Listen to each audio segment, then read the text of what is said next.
जय हिंद दोस्तों। कैसे हैं आप सभी लोग। आशा करता हूं आप सभी ठीक होंगे, स्वस्थ होंगे और मौज कर रहे होंगे। एक बार फिर से आपके अपने YouTube चैनल बोर्डजू में आपका स्वागत है।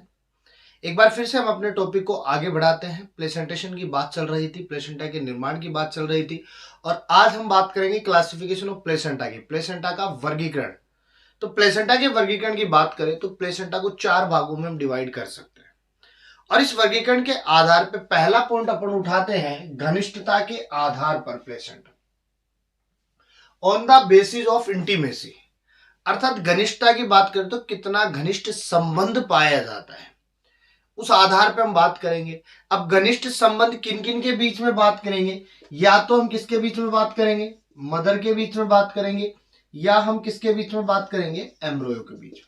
अर्थात इन दोनों के बीच में कितना अधिक संबंध पाया जाता है, गहरा संबंध पाया जाता है, उस आधार पर हम कितने भाग बनाते हैं, 3 भाग बनाते हैं। एक एपाती होता है जिसे अपन नॉन डेसिडुअस कह सकते हैं, एक पाती होता है जिसे डेसिडुएट कह सकते हैं, एक विपरीत पाती होता है जिसे कॉन्ट्रा डेसिडुएट कह सकते हैं।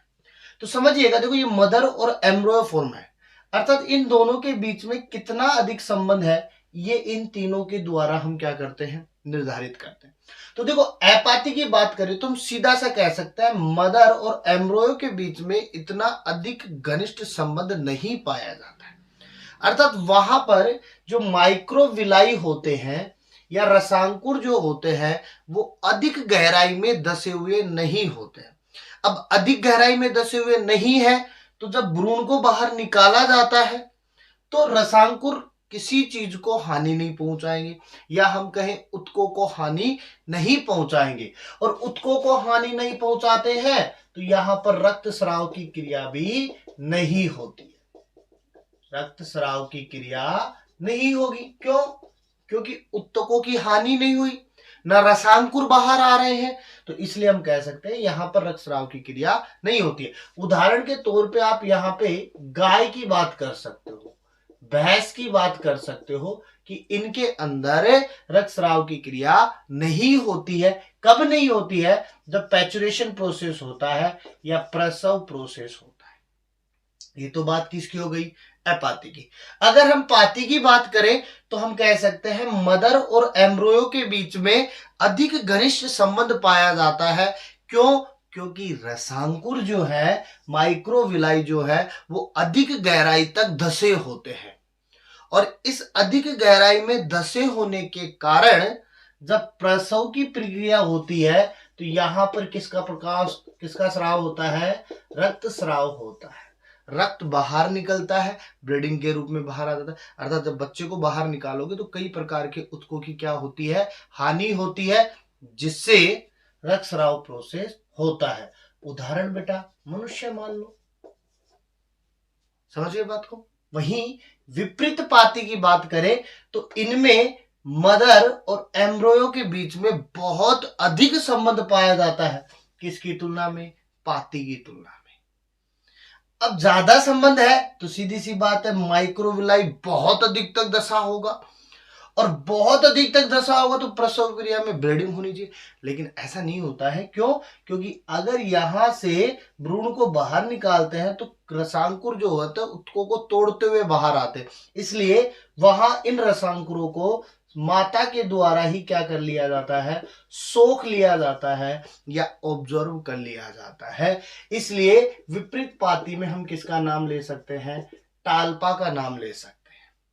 तो ये तो किसके आधार पे थे, घनिष्ठता के आधार पे कि मदर और एम्ब्रियो के बीच में कितना अधिक संबंध होता है। अब हम बात करेंगे हिस्टोलॉजी के आधार पे, अर्थात ओतिकी के आधार पे बात करेंगे। तो देखो दूसरा पॉइंट हो जाएगा हिस्टोलॉजी के आधार पे। प्लेसेंटा जो रहेगा वो किसके आधार पे, हिस्टोलॉजी के आधार पे। तो देखो हिस्टोलॉजी का मतलब सीधी हम कह सकते हैं ओतिकी के आधार पे, क्योंकि उत्कों का अध्ययन क्या कहलाता है, हिस्टोलॉजी। स्टडी ऑफ टिश्यूज क्या कहलाएगा, हिस्टोलॉजी। और हमें पता है कि जब एक प्लेसेंटा का फॉर्म होता है तो 2 स्तर काम में आते हैं। एक तो मदर से काम में लिया जाता है और एक किससे काम में लिया जाएगा, एम्ब्रियो से काम में लिया जाता है। और इन 2 स्तरों के साथ में हम इस हिस्टोलॉजी के आधार पे पढ़ेंगे। और इस हिस्टोलॉजी के आधार पे प्लेसेंटा 5 प्रकार का होता है। एक एपिथीलियोकोरियल होता है, एक सिंडेस्मोकोरियल होता है, एक एंडोथीलियोकोरियल होता है, एक हीमोकोरियल होता है, एक हीमो एंडोथीलियल कोरियल होता है। और ये जो 5 स्तर होते हैं ना, इन 5 स्तरों में या इन 5 प्रकारों के अंदर 2 स्तर बने होते हैं। एक मात्रक का स्तर होता है, तो एक किसका होगा, भ्रूण का। एक तो मदर से होगा, एक किससे होगा, एम्ब्रियो से। और इनमें 3-3 स्तर बने होते हैं, अर्थात ये दोनों स्तर मिलकर बनाते हैं 6 स्तर। और यही 6 स्तर संबंध को निरूपित करते हैं कि मदर और एम्ब्रियो के बीच में कितना अधिक संबंध होगा। तो इनके आधार पे मात्रक स्तर में 3 होंगे, एक एंडोमीट्रियम होगी, एक कनेक्टिव टिश्यू होगा, एक एंडोथीशियम। तो मादा में कितने रहेंगे, 3, एंडोमीट्रियम, कनेक्टिव टिश्यू, एंडोथीशियम। वही एम्ब्रियो में भी कितने रहेंगे, 3, trophoblast, connective tissue, endothelium of trophoblast. ये किसमें रहेंगे, भ्रूणीय स्तर। तो इनमें हम कैसे पढ़ेंगे तो समझिएगा, यहां मैंने लिखा एपिथीलियोकोरियल। तो देखो एपिथीलियोकोरियल के अंदर सीधा सा याद रखो कि 6 के 6 स्तर पाए जाते हैं, एंडोमीट्रियम भी, कनेक्टिव टिश्यू भी, एंडोथीशियम भी, ट्रोफोब्लास्ट भी, कनेक्टिव टिश्यू भी और एंडोथीलियम ऑफ ट्रोफोब्लास्ट। 6 के 6 स्तर प्रेजेंट होते हैं। अर्थात अगर मदर से भ्रूण के पास में या भ्रूण से मदर के पास में किसी पदार्थ का आदान प्रदान करना है तो इन 6 अवरोधकों को पार करने की आवश्यकता होती है, लेकिन इनमें ज्यादा घनिष्ठ संबंध नहीं पाया जाता। तो उदाहरण के लिए यहां हम किसकी बात कर सकते हैं, हॉर्स की बात कर सकते हैं। वही सिंडेस्मो में बात करें तो मदर का एक स्तर गायब हो जाता है, और गायब कौन सा होगा, एंडोमीट्रियम। तो बाकी कितने बचेंगे, 5। तो आदान प्रदान के लिए कितने स्तर बचेंगे, 5। तो कितने अवरोध पार करने पड़ेंगे, 5 पार करने पड़ेंगे। तो इनमें थोड़ा घनिष्ठ संबंध होता है, थोड़ा, ज्यादा नहीं, थोड़ा। उदाहरण गाय की बात कर सकते हैं, उदाहरण भैंस की बात कर सकते हैं, समझ गए। अब वही एंडोथीलियोकोरियल की बात करें तो यहां पर 2 मात्रक स्तर गायब हो जाते हैं, यानी अनुपस्थित होते हैं, एक एंडोमीट्रियम और एक मदर का कनेक्टिव टिश्यू। बचेंगे कितने, 4। इसलिए पदार्थों के आदान प्रदान के लिए अर्थात आवागमन के लिए, यानी O2 को भेजना है या उत्सर्जित पदार्थों को बाहर निकालना है या पोषण करवाना है, तो इन 4 अवरोधकों को क्या करना पड़ेगा, पार करना पड़ेगा। उदाहरण के लिए बात करें तो मांसाहारी प्राणियों की बात कर सकते हो। इसके अलावा हीमोकोरियल की बात करें, 4th पॉइंट की बात करें तो यहां से माता के तीनों स्तर गायब हो जाएंगे, एंडोमीट्रियम भी गायब होगा, कनेक्टिव टिश्यू भी गायब होगा और एंडोथीशियम भी क्या होगा, गायब होगा। केवल बचेंगे तो कितने स्तर, 3 स्तर। तो माता और भ्रूण के बीच में केवल कितने स्तर है, 3। इसलिए यहां पर घनिष्ठ संबंध पाया जाएगा, एक दूसरे से ज्यादा जुड़े होंगे और अवरोधक केवल कितने रहेंगे, 3। अगर भ्रूण के तीनों रहेंगे, एंडोथीशियम भी ट्रोफोब्लास्ट भी रहेगा, कनेक्टिव टिश्यू भी रहेगा और एंडोथीशियम ऑफ ट्रोफोब्लास्ट भी रहेगा। तो केवल कितने अवरोधक पार करने पड़ेंगे, 3। किसमें, मनुष्य में। क्योंकि अपन बात करें अधिक घनिष्ठ संबंध है तो कौन आ जाएगा, मनुष्य। और लास्ट कौन सा हो जाएगा, हीमो एंडोथीलियल कोरियल। तो यहां 3 गायब थे तो यहां कितने गायब हो जाएंगे, 4। 3 तो किससे, माता से, 1 किससे होगा, भ्रूण से। बचेंगे कितने, 2। तो कितने अवरोधक पार करने पड़ेंगे, 2 अवरोधक पार करने पड़ेंगे पदार्थों के आवागमन के लिए। उदाहरण के लिए यहां आप बात कर सकते हो, रैबिट की बात कर सकते हो, खरगोश की बात कर सकते हो। तो इस प्रकार से हम इन 2 स्तरों की बात कर सकते हैं या 2 प्लेसेंटा की बात कर सकते हैं, एक अपने पास में घनिष्ठता के आधार पे, एक ओतिकी के आधार पे। समझ गए बात को।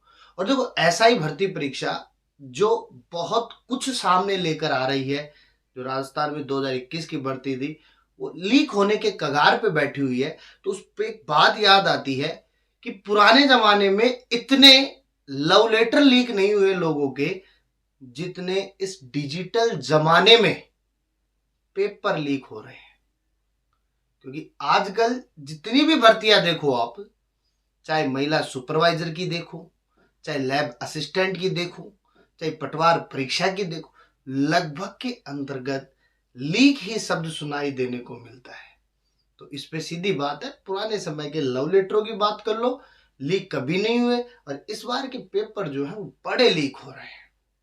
समझ रहे हो बात को? तो इसका एक छोटा सा स्क्रीनशॉट लीजिए। तीसरी बात करते हैं अपन रोपण के आधार पे बात करेंगे, यानी on the basis of implantation. और अपन बार बार बात कर रहे थे इम्प्लांटेशन की, जब प्लांट प्लेसेंटा की बात चल रही थी, तो रोपण के आधार पर, अर्थात रोपण कहाँ होगा, यूटेरस में होगा, गर्भाशय में होगा, तो उस गर्भाशय में रोपण के आधार पर कितने प्रकार होंगे? 3 प्रकार। सतही रोपण जिसे सुपरफिशियल कहेंगे, एकेंद्र की जिसे एसेंट्रिक कहेंगे, और अंतराली जिसे अपन क्या कहेंगे? इंटरस्टिशियल कहेंगे। तो समझिएगा सतही रोपण क्या कहता है, तो सतही रोपण कहता है कोरियोनिक कोष जो है, और ये जो कोरियन मेम्ब्रेन है, ये कोरियन मेम्ब्रेन जो है वो बीच में अर्थात सेंटर में क्या होती है? उपस्थित होती है। और इसी सेंटर में उपस्थित होने के कारण इसे हम क्या कहेंगे? केंद्र की कहते हैं। क्यों? बिल्कुल सेंटर में है, दसा हुआ नहीं है, नॉर्मल प्रेजेंट होता है। और इसीलिए अपन कहते हैं जो एपाथी प्लेसेंटा हमने पढ़ा था वो किसके समान था? सतही रोपण, क्योंकि दसा हुआ कहीं से नहीं था। तो एम्ब्रियो जो होगा वो बिल्कुल क्या होता है? सेंटर में प्रेजेंट होता है, और इसको क्या देता है? योग संख्या, यानी पोषण प्रदान करने का कार्य करता है। तो दसा हुआ नहीं है तो वो कौन सा होगा? सतही रोपण। लेकिन अकेंद्रकी में हम क्या बात कर रहे हैं? केंद्रक में न रह करके एक जेब नुमा संरचना में दशा होता है।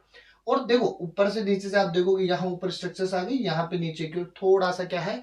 दशा हुआ है, थोड़ा सा अंदर की ओर क्या है? गया हुआ है, दशा हुआ है। अब ये जो दशा हुआ है ना, इसी आधार पर अपन इसको क्या कह रहे हैं? अकेंद्रकी। किसमें होगा? चूहे में और गिलहरी में। तो धसे हुए के आधार पर बात कर रहे हैं। अंतराली में हम बात करें कि यहां ज्यादा गहरा संपर्क होता है। और ये देखो यहां से क्या हो गया? उल्टा हो गया। और यहां देखो एक पूरे कोष में दबा हुआ है कोरियन झिल्ली, और एक दबा हुआ है।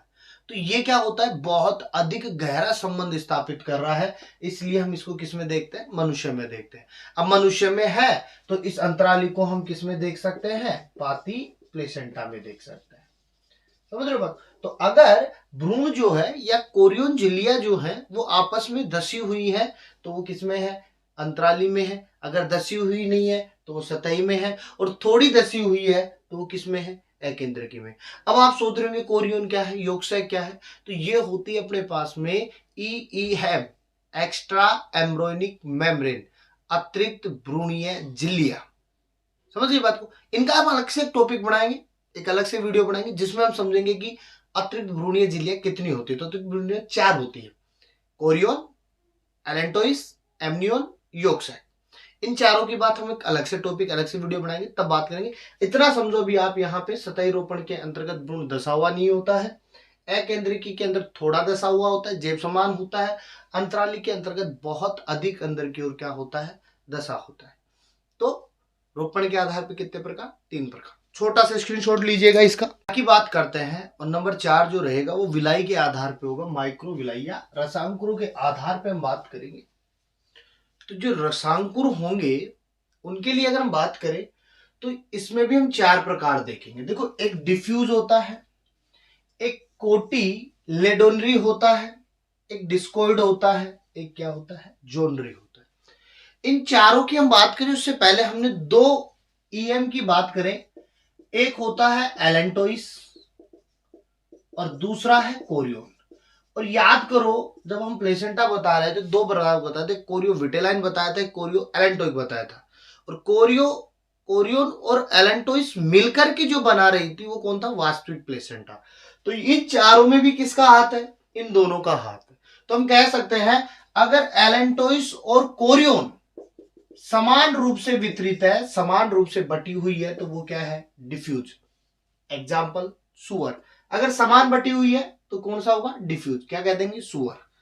अगर एलेंटोकोरियोन छोटे छोटे समूह में वितरित है, छोटे छोटे समूहों में वितरित है, तो वो कौन सा होगा? बीजपत्री यानी कोटिलेडोनरी होगा। किसमें? भेड़ में और हिरण में। समझिए, भेड़ और हिरण में ये छोटे छोटे बड़ा। जोनरी की बात करें, जोनरी में अगर हमारे पास में ये एलेंटोकोरियोन एक वलय में स्थित है, एक सर्किल में उपस्थित है, तो वो कौन सा होगा? जोनरी। कुत्ता और बिल्ली दोनों एक साथ देखने को मिल जाएंगे आपको, आगे पीछे घूमते रहते बेचारे। डिस्कोइड, अगर एलेंटोकोरियोन एक बिंब के रूप में है, एक डिस्क के रूप में है, तो उसे हम क्या कहेंगे? डिस्कोइड। उदाहरण मनुष्य। तो इस प्रकार से हम किनकी बात कर सकते हैं? इन चारों की भी बात कर सकते हैं। समझिए बात को। इसका एक छोटा सा स्क्रीनशॉट लीजिए।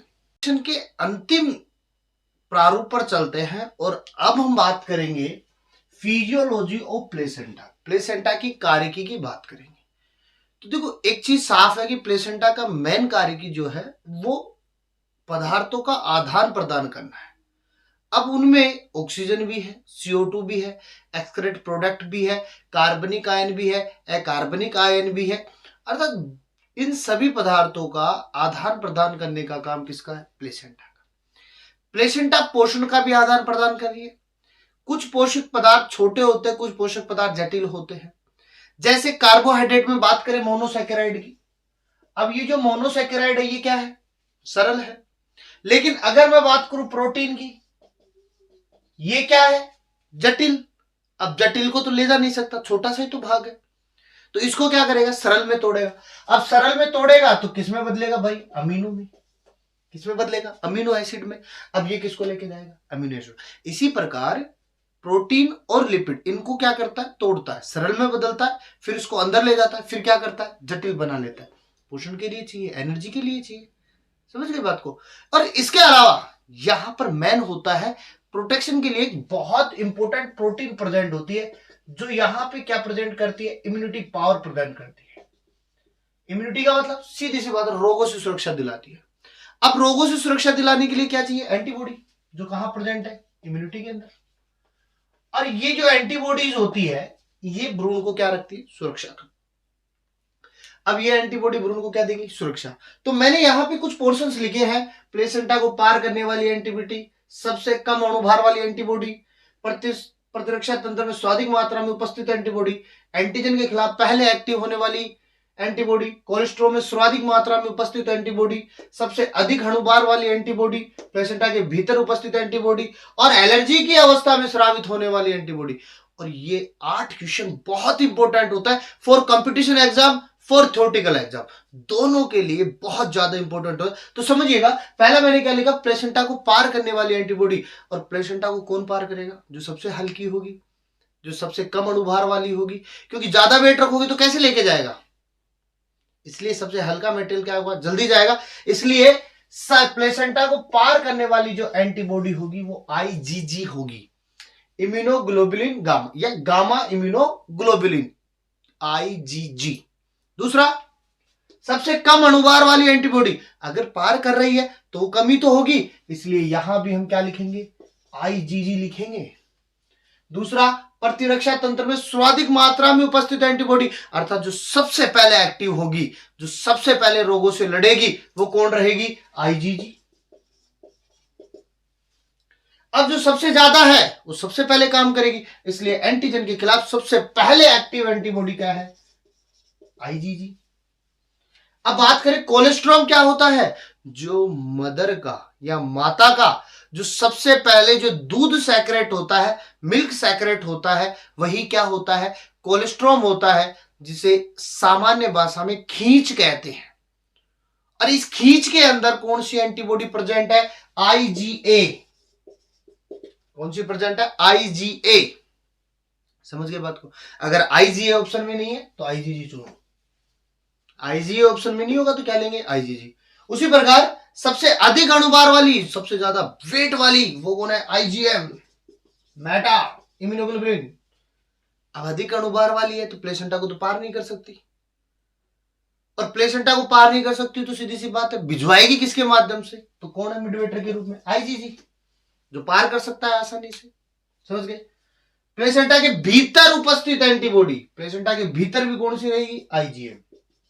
अधिक अणुभार वाली भी कौन है? आईजीएम। भीतर भी क्या है? आईजीएम। अब आप कहोगे साहब भीतर है तो पार तो कर सकते, नहीं, प्लेसेंटा के भीतर है, भ्रूण तक नहीं जाती है। समझ गए?